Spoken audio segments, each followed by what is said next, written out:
Hello. Hi, everybody. Kayla Lords. John Brownstone. With Loving BDSM.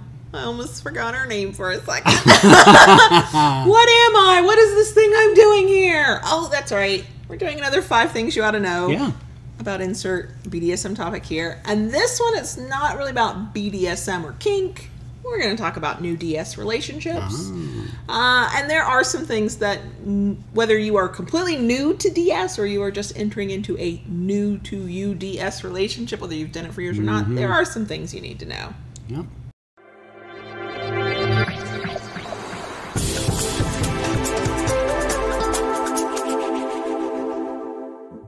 Okay, we're talking about new DS relationships. So what is that? It's a dominance and submission relationship. You might use the terms master-slave.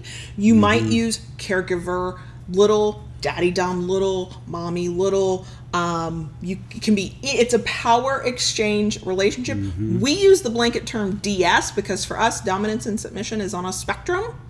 And so however you classify yourself, if one of you is in charge at least some of the time and one of you is not in charge at least some of the time, that's DS to us, okay? So whether you are brand new and you've never done DS ever, or you're just in a new to you relationship, that's what we're talking about today. Number 1, be patient.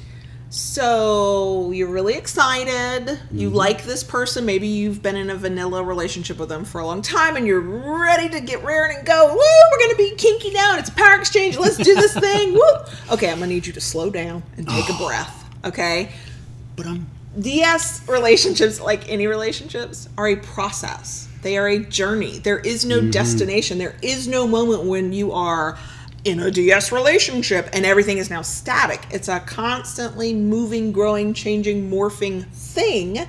And so there's no rush to get to an arbitrary moment where you think you're really DS now. So whether you're both partners are coming to this from a place of equality of, I know I'm dom, they know they're sub, and okay, we're gonna do this now, or you're the one who figured out your kinky self and you're approaching your partner with, hey, what do you think about this?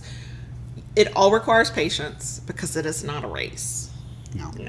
Number 2, communicate.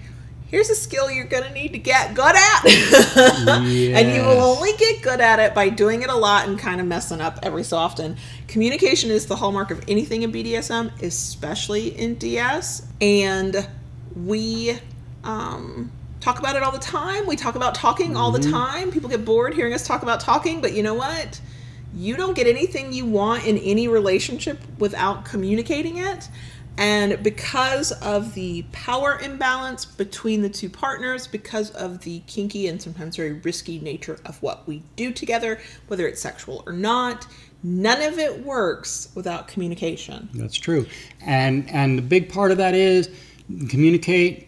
Yes, it's talking, it's making your needs being known, but the other part of communicating is listening. Listening to your partner's needs and what they want out of it. And being willing to compromise and meet in the middle so everybody gets what they need. Exactly. And if you are the dominant in this DS relationship, the thing you do not get to say or think or do is, well, I'm the dominant, so what I say goes and what I want goes, and that's all that matters, because that's not a healthy DS relationship. No. That's the porn fantasy in your head. That's not actually how this works. Submissives have needs. Submissives need to learn to communicate those needs, but they also need to know that they are safe to communicate those needs. Right. Right. Number 3, when in doubt, ask. So you're already communicating, you're doing some stuff, you're figuring out what you want. Maybe you've got a contract. We've talked about that in the past. Okay, you think you know what you're doing. Here's the next, it's another layer of communication. When in doubt, you ask. So if you're not sure if you still have consent, you ask. If you're not sure how your partner feels about something, you ask. If you still want to continue forward in this kind of power exchange, you ask. Do not make assumptions about what your partner wants, how they feel, what they need, what they think. You also don't make assumptions about what DS means to you as a couple, because you both come at it from your own unique individual perspective, and depending on the type of relationships you've had in the past or your former experience with BDSM and what kind of sex or kink or whatever thing you've done in the past, That is just one way of doing it, and there is no one true way, one right way. So when in doubt about anything going on in your relationship, stop and ask. And contrary to popular belief, there is no such thing as a stupid question. Nope. All questions are valid. That's how you learn. So ask your questions. Number 4, there is no right way to do DS. Or BDSM or kink. If you come across somebody online or in your local kink community or in FetLife or wherever you're sort of being your kinky self and somebody says, well, the right way or the only way or the true way, that the moment you hear those words, start ignoring, realize that that person sees BDSM, dominance and submission, kink, whatever, through a very narrow lens, and they are not somebody you want to be following. The only right way is the right way for you and the partner you're with. What works for you, what fulfills you, what makes you happy in your DS. That's the right way, and that, quote, right way, put some air quotes around that, will change and morph over time. So the way that works for you today, when you're entering into this new lifestyle or new relationship style with a current partner, won't even be exactly the same as it will be 6 months, a year, 5 years from now. Remember we said at the beginning, this is a journey. There's no destination here. This is a path you're on. Yes, it sounds worn and tired out and like a trope, but it is a journey. And so you are going, the more you learn about yourself, about your partner, about your kinks, about BDSM in general, the more things are going to shift and change for you. And you may look back at some point on your relationship and just realize how far you've come. Or you might find that you are kind of stuck in your relationship and things don't feel right anymore. And it could be because you and or your partner have sort of convinced yourselves that there was a way to do DS and that way doesn't fit you anymore. And you maybe haven't made the adjustment in your relationship that you need to, because there is no one way. And ignore anybody who tells you there is. Okay, brings us to number 5. Move slowly.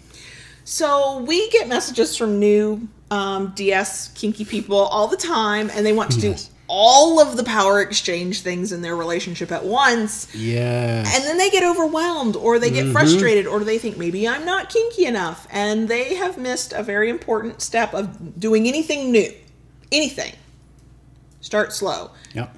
Very few of us ever drove a car for the first time before ever learning anything about being behind the wheel. Like, you didn't drive a car before you knew what the steering wheel was, or the brake pedal, or the gas pedal. Well, that rule applies to a lot of things in life, including your DS relationships. So the way we like to advise newer couples, especially those who are transitioning from a vanilla relationship to a kinky relationship, is to figure out the things you'd like to do, make a list, use a contract if that works for you, or a BDSM checklist, and start with one thing.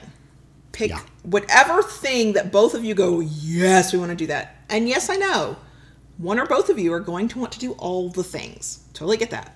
Roll die, pick a number, do something, close your eyes and point, but pick one thing on that list and start it and try it and figure out, do you like it? Does it work? Get good at it. If you're like, yeah, this is a thing that needs to be part of our DS, great. Do it until it doesn't feel like a struggle anymore. Do it until it becomes a little bit natural, and then, and only then, start adding another thing. And as you get more comfortable adding things into your relationship, you can pick up the pace. You can start adding things a little bit faster. You can add 2 things instead of 1. But to get to a point where you feel a little bit comfortable with yourself and you are figuring out what kind of DS relationship you're even going to have with your partner, move slowly. It is not a race. There's no prize for getting to some arbitrary moment in DS. Nobody is paying attention. Nobody cares. And all you're going to do is frustrate both of you and make you question your kinky selves, make you question whether this relationship is even what you want, and add stress when there doesn't need to be that kind of stress. So just slow the hell down, y'all. Yeah. So loving BDSM is sort of known for talking about DS. That's what we do. That's kind of all we do. We can talk about the kinks and the kinky fuckery, but we focus on the relationships. So if you are considering making your relationship a kinky one and transitioning to DS, or you're brand new and you're feeling totally lost, we've got you covered. In the description below There's a ton of resources. Not even all of the resources that we have. I think I've just picked like the highlights to get you started from our website. So definitely check that out. If you are somebody who's in a DS relationship and you've learned any lessons the hard way, like most of us do, feel free to add some other things you think people need to remember about being in a new DS relationship as a comment below. Let's all learn from one another. And if you have questions, feel free to ask them down there too. That's great. And that's it for us. If you like what we do, please subscribe to the channel and hit that little notification bell so you actually know when a new video comes out. That'd be nice, wouldn't it? Yeah. If you really like us, give us a thumbs up. That helps with the mystical YouTube algorithms. And if you really, really like us, join us on Patreon at patreon.com/KaylaLords. Bye.